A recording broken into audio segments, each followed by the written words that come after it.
السلام عليكم أصحابتي ولاشين joogsiin markale muuqaal cusub kusoo dhawaada idin leenahay fadlan daarno joogtada uma santahay hadaan cusubta subscribe kana ilmaamin sakalkan waxaan ku hasanaa waxyar oo ujiga quruxka dhigay kushkushina macaadina tii laasinto xitaa waan weeyka soo tijaabiso halkan waxaan ku haysanaa sida aragtaan waa timir hal xabo timir ku haysanaa kusoo shubanay weel iyo qaada kusoo jajabinay hadda biyo waa la soo dhigi kartaa inta cabaar laakiin anaga biyo ma isticmaalna qaadadaas la kusoo jajabinay waxay soofta markay noqotay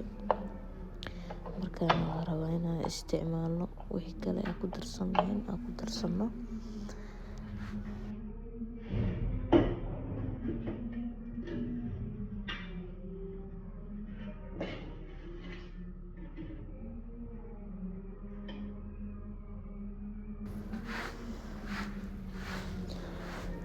waxa kale qaadadaas ku haysano waa qaar qaade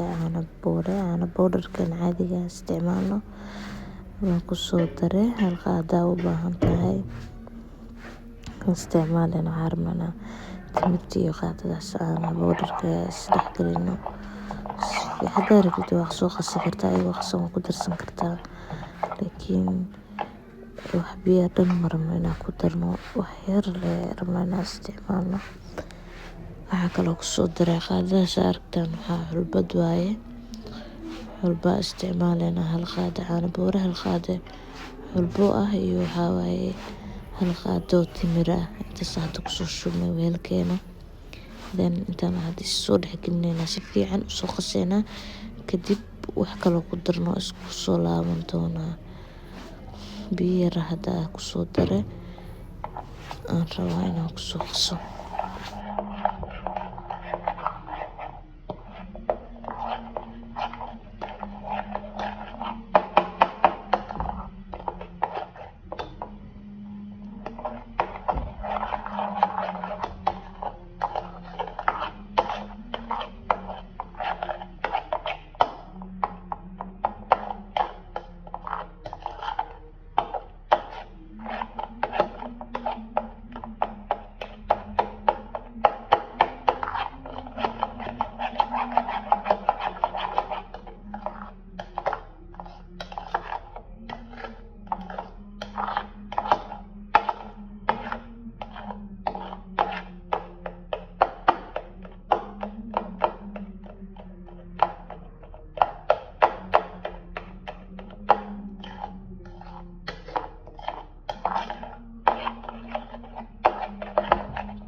waxa kale ku daray laba xabo oo vitamin A ku darsanaya laba xabo ku daraya